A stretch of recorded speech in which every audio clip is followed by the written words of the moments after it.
Então, senhores, estamos iniciando as gravações de mais um episódio do podcast O Antípoda.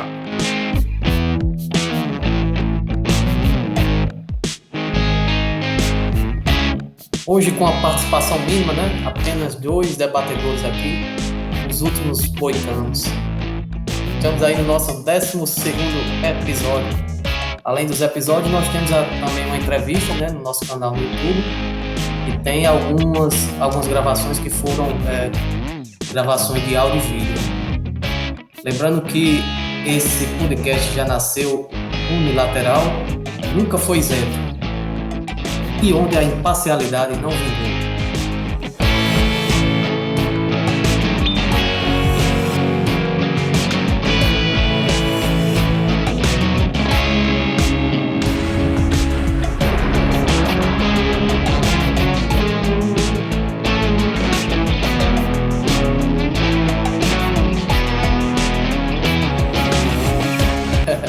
Mas tem uns caras aí que... Por que é que eu acho que os caras pensam? Por que é que esses caras estão refutando os pilares do jornalismo? Mas brincadeiras à parte, né? A gente procura sempre fazer aqui o podcast de forma séria, né? Apesar desses nossos slogans, né? É porque é muito chato o cara... tem umas coisas aí, muito chato você escutar um slogan do tipo, esse jornal fala a verdade, né? Ou, às vezes tem uns aqui somos imparciais, né? Parece aquelas propagandas de prefeito, né? A gente paga em dia o servidor, porque, pô, isso é uma obrigação, né? Perfeito. É uma obrigação, é como o jornalismo, né? Você ser isento é uma obrigação do jornalismo, né? Ou falar a verdade, né? Mas os caras usam isso como slogan, né? Como se aquilo fosse um grande diferencial do negócio, né? Mas a gente faz esses slogans aqui só para, né? Porque e nossos slogans, né, tem a ver com o nome do nosso podcast, né? O Antípoda é algo que está na oposição, né? No lado oposto, não é isso? Exato, é o contraponto, né? É, exatamente. Paradoxo. Então, se a gente dissesse que a gente fala a verdade, essas coisas, não está sendo oposto ao que a grande mídia diz. Perfeitamente. Então, a gente, pegando uma crítica que tivemos logo no início do podcast, né? Inclusive um amigo da gente, o Ítalo, ele disse que a gente não era unilateral, a gente era unilateral, né? E para nós foi fantástico, né? A gente pegou isso e aproveitou para criar esses slogans aí, né? Então, boa noite, Wellington Guedes. Boa noite, André. Tudo bom? Como é que estão as coisas? Caminhando, né? No momento que estamos gravando aqui o podcast, está havendo a apuração do segundo turno das eleições. São Paulo, não sei se como é que lá até agora o Covas está ganhando do invasor de propriedades Poulos. Não sei o que vai ser pior, se Bruno Covas continuar ou era Guilherme Boulos. André Medeiros. André Medeiros. E é muito forte lá, eles, né? Comandam mesmo, assim, o Estado, né? É, Com essas PSDB. mentiras, todas essas estratégias, essas tramóias todas, né? Agora eu acho que esse cara, caso seja candidato a presidente, eu não sei não. Eu acho que esse cara não agrada, não. Eu acho que esse cara não. A eleição dele. Pode olhar, a eleição do. Os presidentes do PSDB depois de Fernando Henrique Cardoso, aliás, os candidatos a presidente depois de Fernando Henrique Cardoso, nenhum deles tinha sal, entendeu? Nenhum decolou. Nenhum Nenhum, decolou. nenhum. Eu lembro bem na época ainda que a Aécio Neves aparentava ser uma boa opção. É, eu acho que foi Alckmin na época, ou foi Serra. É, e houve uma briga, o PSDB demorou a anunciar quem seria o candidato e contra Dilma, se eu não estou enganado na época, no primeiro mandato da Dilma, aí não colocaram Aécio Neves, que era o momento de Aécio Neves. Caso Aécio Neves tivesse sido candidato naquele ano, ele certamente teria ganhado. Aí colocaram José Serra, ou foi Geraldo Alckmin. Aí, porra, Alckmin todo engomadinho, todo aquele jeitinho, aquele estilo PSDB, né? É, ele não tem novas caras, não, né? E quando sai com uma nova cara, sai com esse Dória aí, né? Exato, exato. Mas agora tem o Alexandre Frota, né? Aí é uma piada, né? Eu lembro quando ele entrou no PSDB, ele disse que ele é o novo, ele faz parte do novo PSDB. Eu acho que desses aí que você citou, o Everton, que teria mais chance de ser presidente era Serra. Até mesmo pelo cargo que ele ocupou, que era ministro. Até o tempo de José Serra, todo mundo sabia que era o ministro da Saúde, né? Eu lembro bem. Porque ele foi um daqueles que liderou aquela campanha do tabagismo, não foi? Exatamente. Tava começando, né? Ele ganhou muita notoriedade com isso. Demais. E eles não conseguiram fazer ele, né? Mas Presidente. eu acho, André, que o que tinha mais potencial, juro a você, na minha análise, era Aécio Neves. Na primeira, entendeu? Não na segunda, que ele não perdeu, não foi Aécio Neves? Perdeu. Então, não sei se você se recorda, 4 anos antes, o PSDB ficou se digladiando ali, as lideranças, para saber quem seria o candidato. Aí, na época, escolheram, salvo engano, foi Alckmin. Ou foi Serra, não lembro bem. Sendo que a vez era nitidamente do Aécio Neves, era um cara novo, muito, tinha feito um bom governo lá em Minas Gerais, ninguém sabia nem um podre dele, ou seja, então ele tem um potencial enorme, né? E a vaidade dos caras foi tão grande que colocaram Alckmin ou foi Serra, não estou lembrado, que já tinham sido candidatos. E, salvo engano, Serra foi 2 vezes, Alckmin, salvo engano, foram 2. Aliás, Serra foi 2, Alckmin 2, e se eu não estou enganado, o Aécio Neves 1. Não é. Acontece muito isso dentro dos grupos, né? Porque tem umas cabeças ali dos grupos que é quem manda, é quem indica, né? Não, o candidato é esse. É quem eles Isso, querem. Não isso, é o candidato que a população quer. Eu lembro aqui, a exato. cidade onde eu moro aqui, tinha um cara aqui que foi secretário de saúde, era um cara bem quisto pela população, dizia que ele era um cara muito sensato, honrado, né? Eu conheci pouco, porque quando conheci ele já era velho e não fazia mais parte do setor público, mas ele disse aqui a um amigo meu que ele morreu, assim, ele ia morrer com esse desgosto, porque teve uma época que ele estava muito bem, assim, muito bem avaliado, quando ele era secretário aqui, mas o grupo político não deixou que ele fosse candidato a prefeito, e era um sonho que ele tinha de ser prefeito da cidade, mas o grupo ali não deixou não, sabe o nome dele? Caraca, velho. Foi. Ele morreu com esse desgosto, sabe? É o jogo de poder, né, velho? O jogo de poder, vaidade. Isso prova que político nenhum, na grande maioria, principalmente esses aí que estão que são sempre as personagens principais, eles estão cagando e andando efetivamente para o bem da população, para o bem da cidade, do município, do estado. Porra nenhuma, é tudo um jogo de vaidade. Tudo um jogo, cara, e essas pessoas que são alienadas partidariamente, né, não conseguem enxergar isso, né, que elas estão sendo enganadas a toda hora. Ou seja, quem toma os rumos delas são essas pessoas lá dentro de salas e antessalas, né, que decidem tudo por elas, assim, decidem quem vai ser o candidato que elas vão votar e etc, né. Exatamente, exatamente. Independente do cara estar bem cotado ou não, né? A Exatamente, vaidade e o poder é o que decide, né? é verdade. O E por Everton, isso, por isso que é sim, interessante, André, né? Um pouco assim, é relativamente interessante as primárias das eleições dos Estados Unidos, né? Onde dentro existe uma eleição anterior à eleição principal, que é para escolher os candidatos, né? Os exatamente, representantes de cada partido. com um turbilhão de nomes, né. Eu acho muito interessante isso. Exatamente, é. Porque ali é um funil, ali todo mundo tem a oportunidade ali, né? Perfeitamente. Logicamente também tem o jogo de poder, porque geralmente vai conseguir aquele que tem a maior influência, maior poder entre os outros, porém nada impede que os outros participem, né? Exatamente. Há uma maior democracia do que a nossa, né? Eu também acredito que sim.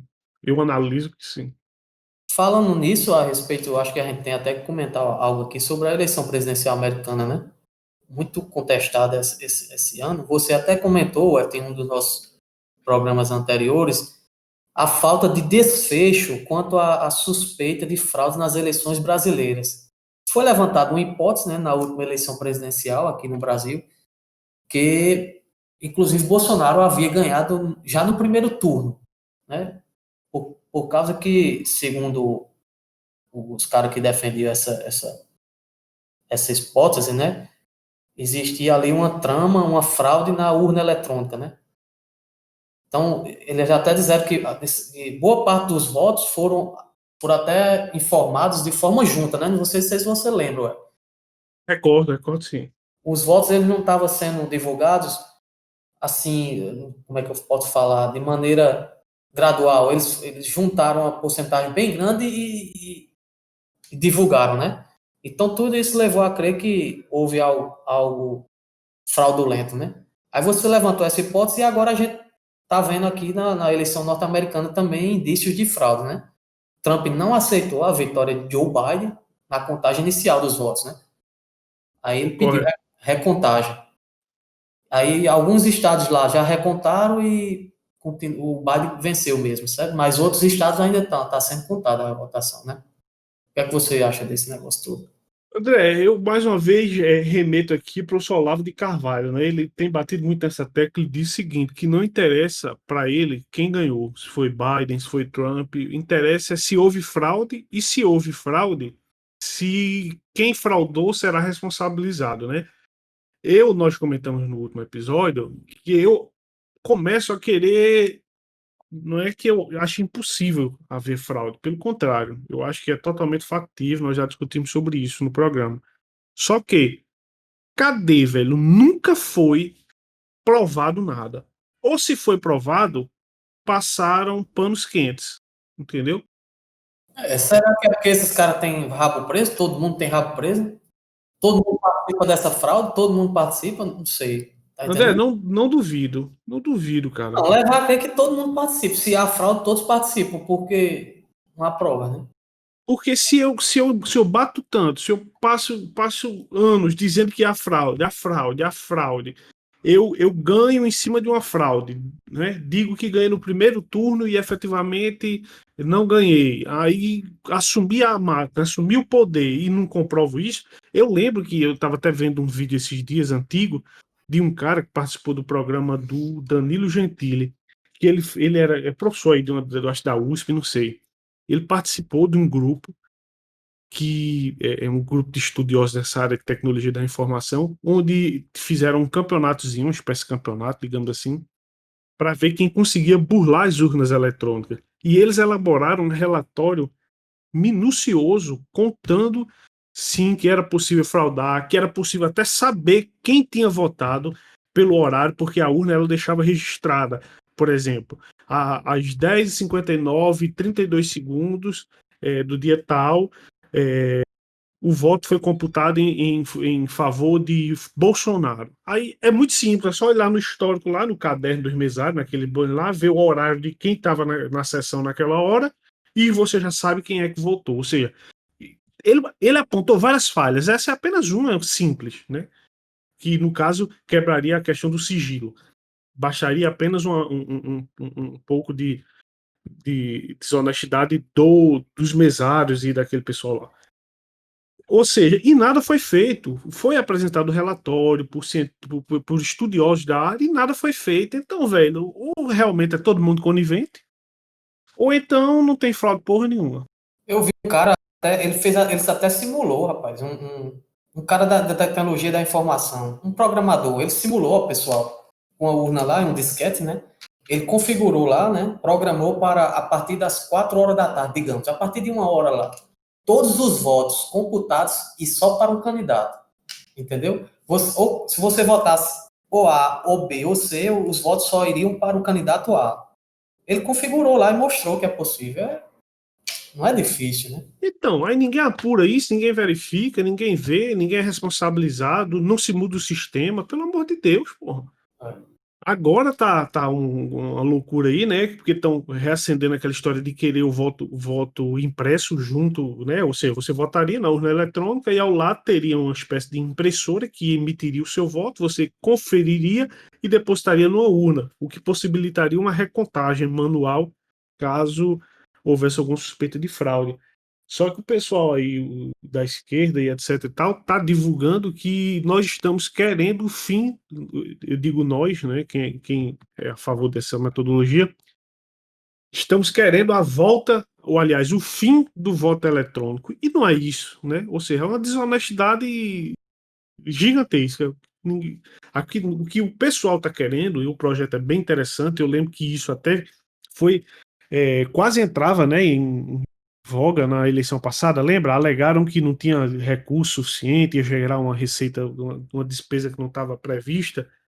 E a Exato. ideia é muito simples, André. Correto, você vota na urna eletrônica, a urna imprime um documento dizendo ali, não vai ter dado seu, vai ter apenas o dizendo em quem você votou, você confere e você deposita na urna, correto? Parece que você não pega nem nessa cédula, sabe? Ela fica lá exposta, aí você olha, aí ela cai na urna, cai dentro da urna. Olha aí, tá vendo? Acho que é assim, sabe? É. Eu sei que até com esse sistema aí, André, pode ser que gere confusão, sabe? Sabe em que sentido? É foda, né? Nenhum sistema é perfeito. Porque você já pensou, vamos supor o seguinte, vamos supor que eu, para dizer que mesmo assim tá havendo fraude, eu vou lá, voto em João, a impressão vai sair João, e eu digo que votei em Pedro, entendeu? Só para macular o. Você tá entendendo, né? Macular, na verdade. Só para macular a coisa. Bagunçar a eleição.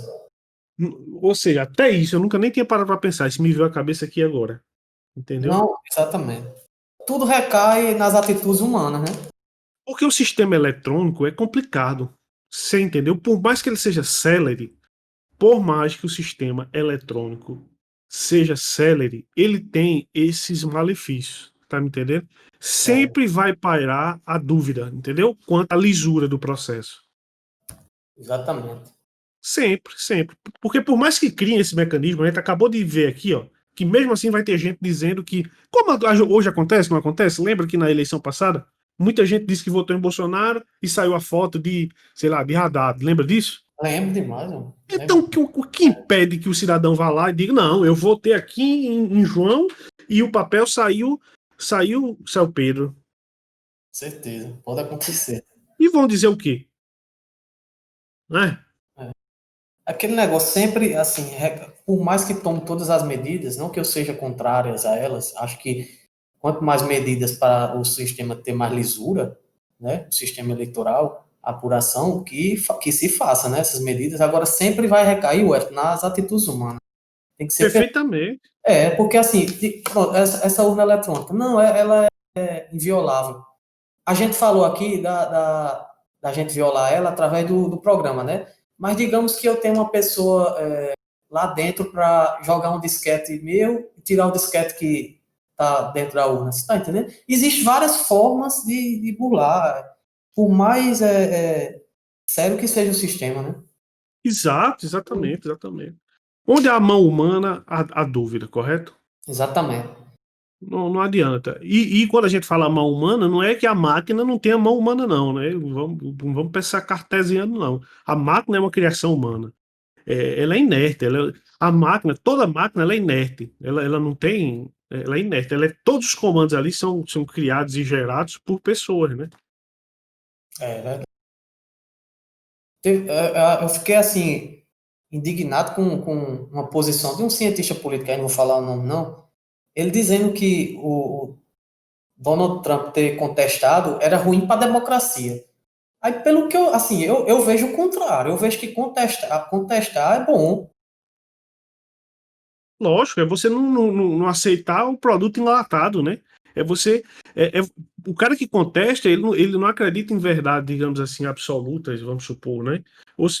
A contestação, ela faz parte do jogo, eu acho. E principalmente quando fundada, quando embasada, fundada em indícios, né? Que foi o caso lá dos Exatamente. Estados Unidos. Mesmo lá sendo muito. Ainda tendo muito papel a eleição de lá. Por mais que não tenha havido fraudes, foi noticiado aí e repercutiu mundialmente. Você lembra aquela história dos votos pelos Correios, de carteiro que não entregou as cédulas, estava jogando cédula, lembra disso? Carteiros presos, rapaz. Olha aí, olha aí, isso em si já é uma fraude.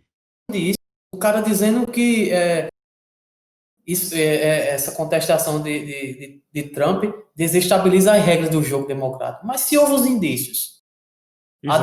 há de ser apurados, né? Lógico, lógico, Eu lógico. acho que essa é uma forma de aperfeiçoar a democracia, não o contrário, como ele falou, mas, né?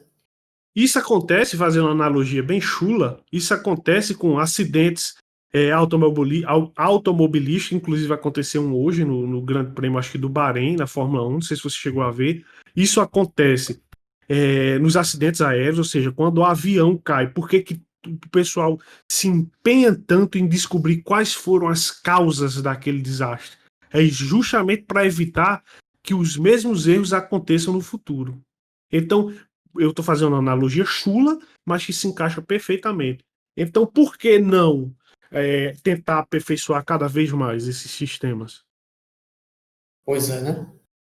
Teve um caso lá também, um indício lá, que ele disse que esse ano os fiscais, alguns fiscais do partido, não tiveram acesso aos locais de contagem, como acontecia antes, sabe? Eles alegaram que por causa do contágio do coronavírus. Digamos que o cara tá lá fazendo a contagem de votos, sabe? Aí não fica os fiscais tanto do democratas como do republicano, dos dois partidos. Aí em alguns estados eles não aceitaram lá. Alguns estados não aceitaram isso, sabe? Por causa do, eles alegaram o contágio do coronavírus. Aí isso também foi um indício, digamos, né? Correto. Aí houve também a quantidade de votos via Correios, que foi bem maior. Engraçado também foi as evoluções dos gráficos, lembra? Eu vi a proporção, né? Bem perfeita. E- Exato, não. Aí teve uma hora que estava aqui, né? Normal, seguindo o fluxo, aí de uma hora para outra, e uma ascendente assim. Ou seja, teve muitos indícios. Agora sim, aí a gente volta para o início da conversa, né? E aí? Houve fraude ou não houve? Quem vai ser responsabilizado? Haverão responsabilizados? Haverá responsabilizados? Fica a interrogação no ar, né? Exato. Cenas para os próximos capítulos, né? É. Ué, tem essa morte de Maradona aí, né? Rapaz, André, assunto polêmico, né? Dentro de campo, um gênio, né? Fora dele, um louco, né? Desastre total, geral e irrestrito. Eu fui ler algumas coisas sobre o Maradona, né? Amigo e apoiador de Fidel Castro. Ambos trocavam elogios, eu vi, sabe? Eu até diria o seguinte, que o Maradona até considerava o Fidel o segundo pai dele, né? Caramba, era mesmo, bicho. Cara, o cara é um doente, drogado, já bateu na ex-mulher, atirou em jornalista, e ninguém diz nada. Pelo contrário, a mídia tá celebrando aí como se o cara fosse um exemplo de moralismo a ser seguido, entendeu? O que tinha de mais sanguinário, o que tem ainda de mais sanguinário na América Latina, esse cara apoiava. Ué, ele tinha, né, uma tatuagem de Fidel Castro na perna esquerda. E outra de Che Guevara, né? No braço era. Ele tinha uma tatuagem de cada, um de Che Guevara e outro de Fidel Castro. Era. Ele convidou o Fidel Castro para aquele programa dele de TV. Ele teve um programa de TV, que até Pelé participou. Era tipo de entrevista, né? Era, era, Ele era uma espécie de entrevistador. era, exato. Ele apresentava e aí Fidel foi um dos principais convidados lá. Outra coisa que ele apoiou também, ele apoiou também ele apoiava o finado Hugo Chávez. Correto. Participou até de comícios lá, visitou aí várias vezes. Participou de comício de Maduro. Olha o exemplo de cidadão, né? Está sendo aí ovacionado, né? É, Mundo foda, afora, né, bicho? principalmente no Brasil. Na Argentina, uma loucura, um tumulto, né? Um lockdown, acho que um dos maiores lockdowns do mundo foi lá. E quanto agora no sepultamento dele, mais de 1 milhão, estava esperando mais de 1 milhão de pessoas aglomeradas ali, juntos umas com as outras, e ninguém disse nada. É uma hipocrisia, sabe, André, que Grande, grande. chega a causar náuseas, entendeu? O caso da Argentina aí gera uma controvérsia muito grande a respeito desse lockdown, né, Wellington? Eu acho que o mais emblemático, o fato mais emblemático, porque a Argentina se fechou, cara, e a quantidade, parece que a quantidade proporcional de pessoas que morreram lá por causa do coronavírus é maior do que a do Brasil, como é que diz? Em proporção, né? Exato. Eu até estava olhando esse gráfico, sexta-feira. Quer ver? Ó, vou só passar aqui a informação exata. Ó, números do Covid Olha por aí em proporção, Wellington, só para país. mim. Você tá Exato. falando bosta, Por- mas não, é isso mesmo, por milhão de habitantes. Quer ver? Olha, eu vi aqui, ó, mais estatísticas. Vamos ver aqui, ó. Eu vi um gráfico, uma relação por milhão de habitantes, entendeu? Ó, casos a cada 1 milhão de habitantes e mortos. Vamos ver aqui, ó. Peraí, deixa eu ver aqui. Olha, a média global é de 8.042 casos a cada 1 milhão de pessoas, né? E já vai tendo no mundo 1.456.000 mortes. Aí, quando a gente pega aqui o índice de casos por milhão de habitantes, o que está tendo mais é Andorra, mas é um país tão pequenininho que, por exemplo, até agora só teve 76 mortos. Mas, enfim, deixa-me ver a posição da Argentina aqui. Então, a gente pega, ó, o maior número de casos, não é de mortes, é de casos, por milhão de habitantes é 85, viu? 85.243. Aí a relação vai baixando, vai baixando. Aí vamos pegar aqui, ó. Os Estados Unidos, por exemplo, está com 40.610 por milhão de habitantes. Aí vamos ver aqui a Argentina. A Argentina está com 31.451 casos por milhão de habitantes. Enquanto o Brasil está com 29.764 casos por milhão de habitantes. Ou seja, mesmo o Brasil, né, tendo um lockdown bem mais suave ou maneirado do que foi na Argentina, a Argentina conseguiu superar o número de casos por milhão de habitantes, entendeu, André? olha aí, era justamente o que eu falei, né? O número de mortes. Olha O aí, por número, favor. o número de mortes, a Argentina, 38.000 mortes, 38.322, e o Brasil, 172. Agora aqui a gente tem que destacar o quê? A população do Brasil é bem superior à população da Argentina, né? Vamos tentar Exato, achar aqui a quantidade. A população do Brasil está 200 milhões, 200 e alguma coisa. Vamos ver. 200 e pouco. Olha aí a população do Brasil, por favor, que eu vou olhar aqui a da Argentina. População da Argentina. 209 milhões e meio. Pronto, então vamos lá fazer essa matemáticazinha? Vamos lá. A Argentina tem 44,49 milhões, né? Isso. Deixa eu ver aqui, rapidinho aqui. O Brasil é 4 vezes maior, né? Exatamente. Vamos olhar aqui. Aproximadamente 4 vezes maior. Então vamos lá. Ó, o Brasil teve 172, 561 mortes, dividido. Qual é a população do Brasil? 209,5 milhões. 209 milhões, não é isso? É, Então, é, esse número, André, dá 0,0008 casos por milhão de mortes por milhão de habitantes, entendeu? entendi. 0,008 mortes por milhão de habitantes. Vamos ver a Argentina. A Argentina morreram 38.000 pessoas, 322, dividido por 44 milhões. A Argentina consegue dar uma média mais ou menos superior à do Brasil. Pouquinha coisa, André. 0,00885. O Brasil deu 8,2. Ou Ou seja, seja, ou seja, muito parecido o número de mortes, entendeu? E sendo que o lockdown lá foi muito mais rigoroso que o do Brasil, né? a conclusão que a gente chega é que não resolve, né? O lockdown não resolve a epidemia, não resolve a situação. Não, até o pessoal brinca, né? Se morreu tanta gente, é porque o lockdown não funcionou, correto? Se o lockdown Exato. não funcionou, para que ter um segundo lockdown? Pois é, né? Entendeu? Ué, só voltando à questão do Maradona, outra personalidade aqui da América Latina, América do Sul, mais especificamente, que ele era apoiador, era o presidente Lula, o ex-presidente Lula. Ele comemorou no Twitter quando o Lula foi solto, sabe? Uma coisa que esse pessoal da esquerda tem, né, André, é união, né? Eles são unidos. Já era de esperar que ele apoiasse o presidente Lula, né? Isso é uma grande vantagem da esquerda frente à direita, né? Isso, É uma exato. grande vantagem. Então ainda tem alguma coisa a comentar, Ué? André, tem alguns outros assuntos polêmicos, né? Uhum. Teve a morte daquele cara lá no Carrefour, né? Isso. Alberto, Que é? Eu nem lembro o nome dele, João alguma coisa, sei lá, José Alberto, não sei como é o nome dele não.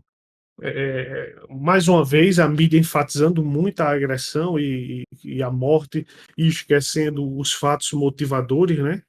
Não que os fatos É, motivadores venham a justificar a morte, não é isso que eu estou falando, mas lembra muito o caso daquele George Floyd lá nos Estados Unidos, onde os médicos legistas, depois que o cara morreu, foram averiguar, abriram o cara e foram fazer a autópsia do cara, encontraram níveis. Eu não estou dizendo que é o caso do cidadão brasileiro aqui, não estou dizendo isso, eu estou dizendo que foi o caso lá de George Floyd.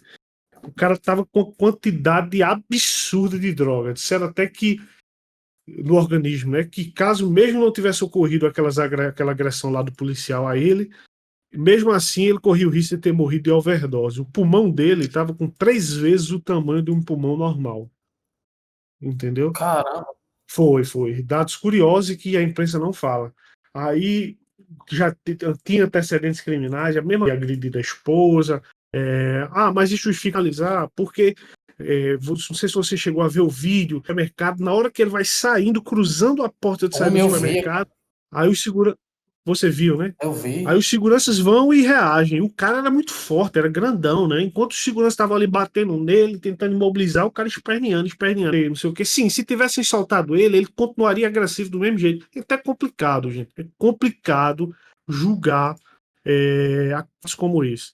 Só você estando lá na hora, no momento, passando pelo que aqueles seguranças passaram, é que conter uma pessoa, imobilizar uma pessoa, entendeu?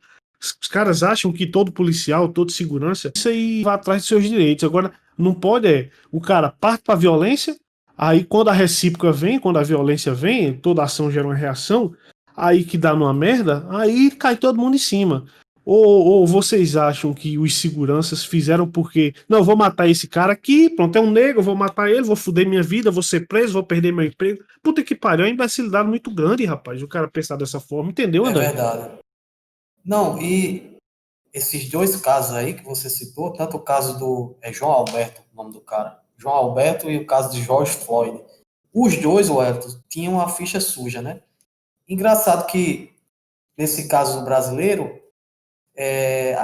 a mídia logo tomou como um caso de racismo, engraçado demais. Aí foram levantar a ficha do sujeito, né? Ele, ele é suspeito de racismo, né? Ele e o pai. Porque ele, quando estava separado da primeira mulher, primeira esposa dele, ele parece que visitou ela. Agora uma visita bem agressiva, né? Porque eles bateram nela e parece que até chamaram ela de macaca, algo assim, né? É foda. Parece que o racismo contrário, né? Do que o É pessoal tá. foda. É. Assim, inicialmente, quando eu tive acesso a esse caso, eu tive acesso logo, é de se esperar o vídeo mais chocante, né? Que era o vídeo da morte, né? Dos policiais lá. Só que quando eu vi o vídeo anterior, cara, eles vinham trazendo ele para fora, eu acho que para fora do estabelecimento. Conduzindo, exato, perfeitamente. Conduzindo, cara. Conduzindo. Normalmente, o cara, E isso, né? Ele estava no meio dos dois, um pouco que distante dos dois, não estava isso, braço com braço, né? isso. Não era nada de mobilização, nada. Eles vinham conduzindo o cara para fora do estabelecimento. Ele deve ter aprontado lá dentro, porque ele tinha essa ficha suja, né? Ele Exato. aprontou alguma coisa lá. Aí, Não, e ninguém diz. Parece que ele soltou uma piada, fez uma brincadeira de mau gosto lá com uma funcionária, a mulher do caixa, caixa, né? entendeu? É. Foi, foi. Aí, quando chega na porta, ele, homem, agride o policial um soco, né? E isso. Do nada, assim, o cara, né? Se revoltou e pum! Ou seja, ninguém, André, na grande mídia aí questiona isso, entendeu? Olha, a gente tem que botar uma coisa na cabeça. As nossas atitudes geram consequências. Sem dúvida. E as pessoas não querem se responsabilizar pelas suas atitudes. Porra, a lei é pra ser cumprida, velho. Você cumpre e depois pondera. Eu ensino minha filha dessa forma. Filha, um dia, se você, porventura, vier a sofrer agressão policial, agressão de alguma autoridade que seja, baixa a cabeça e engula o choro, entendeu? Engula o choro e quando aquele momento passar, se você acha que houve algum abuso, você procura os seus direitos. Mas no momento a autoridade ela tem que ser respeitada. Ah, mas está sendo ordem absurda. Não me interessa. Cumpra-se, depois pondere. Eu me lembrei daquela. É uma lei de Newton, eu acho. Que ela afirma que toda ação corresponde a uma reação, mas de igual intensidade, né? Mas, Isso, mas de sentido oposto, né? exato, exato. O problema é de você dosar nesses casos usar. No meio policial diz o seguinte, né? No meio do direito aí, meios, como é que chama? Meios. Usar de meios proporcionais, alguma coisa desse tipo. Só que isso é muito ambíguo, saca? É muito tênue essa linha aí, entendeu, André? Como é que você vai saber ali? Às vezes você está imobilizando o cara é muito grande, a força dele é maior do que a sua. Ou seja, tem muitos fatores. E outra, estão até achando que o caso do cara aí do Carrefour, ele nem morreu das agressões em si, ou asfixiado. Há quem diga que ele teve um ataque cardíaco, uma parada cardíaca, alguma coisa dessa. Assim, a gente não sabe ainda. Isso com certeza vai vir mais à frente aí, vai ser divulgado. Mas, ou seja, o conselho que eu dou, velho, determinação se cumpre, depois pondera. Entendeu? É porque eles estão contestando que a intensidade da reação foi maior, né? O diabo o cara vai adivinhar, rapaz. O cara do tamanho de um boi, grandão, fortão, que ele tem a força, você viu, os dois caras em cima dele, o cara se estribuchando, rapaz. O cara tem muita força. Tinha. Isso é verdade. Tinha muita força. O cara era grande, rapaz. Agora, lógico que falta, né? Falta equipamento. Ali se tivesse um taser, talvez, aquela pistola elétrica, né? Puf, desse um taser ali no cara, algemasse o cara, talvez não tivesse acontecido. Não, realmente, houve uma fatalidade, né, André? A gente não pode negar isso. Houve uma Foi. fatalidade, uma pessoa morreu. Agora é complicado, a gente tem que analisar a situação como um todo. Pra mim, crucificar só os caras e parar de comprar no Carrefour não vai resolver a situação, não. Eu não deixo de comprar, não vou mentir. Tem que ver os dois lados da moeda. É igual aquela história, né? Mudando aqui de pau pra cacete. Aquela história. Ah, encontraram um rato morto numa garrafa de Coca-Cola. Pode encontrar em 50 milhões de ratos, eu não deixo de tomar Coca-Cola. Entendeu? Eu tô cagando e andando se a Coca-Cola é feita de rato, se não é. Eu sei que é gostosa, porra. E esse é um caso muito difícil de ocorrer, né? E aí, meu luxo, acho que o programa rendeu bastante hoje, né? Foi bom, viu, bicho? O programa está se tornando um programa de dois, né? É, via 2 mudar o nome aí. Acho que a gente vai ter que encarar dessa forma a partir de então. Vamos lá, pessoal, continuando aqui, um assunto interessante que eu queria debater depois, trazer aqui no programa. Eu estava ouvindo o True Old Speak. Para quem não conhece, True Old Speak é um programa do professor Olavo de Carvalho que está hospedado. Esses programas eles começaram a ser gravados em 2007. Me corrija se eu estiver errado, André. E nesse programa ele fazia uma espécie de interação. As pessoas entravam em contato com ele, seja por e-mail ou através de ligação, faziam perguntas a ele e ele as respondiam ali de pronto, de imediato. Então dizia que ia pesquisar e no outro programa responderia. E uma pessoa lá levantou um assunto interessante com relação ao cristianismo, a você ser cristão, católico, na verdade, você ser católico e você participar de lojas maçônicas, né? Esse assunto chamou muito minha curiosidade. O Olavo até diz que existe aí acho que não sei se é súmula que chama, súmula papal, alguma coisa assim, que diz que o maçom, ele, ao entrar na maçonaria, ele deve ser excomungado. Eu achei isso muito interessante, eu fui até dar uma pesquisada, vi um vídeo muito interessante do padre Paulo Ricardo, pessoa que eu também recomendo aí para os nossos ouvintes. Ele tem um canal no YouTube muito interessante. Aí eu vi um vídeo dele onde ele faz uma explicação mais detalhada, até de acordo com as evoluções que houve. Teve em 1986, foi em 1982, teve lá uma nova reunião do Papa e etc e tal, e o Concílio do Vaticano, e eles meio que decidiram lá que parece que ficou meio excluíram meio que a excomunhão, né? O cara parece que não é mais excomungado, porém ele está em pecado mortal.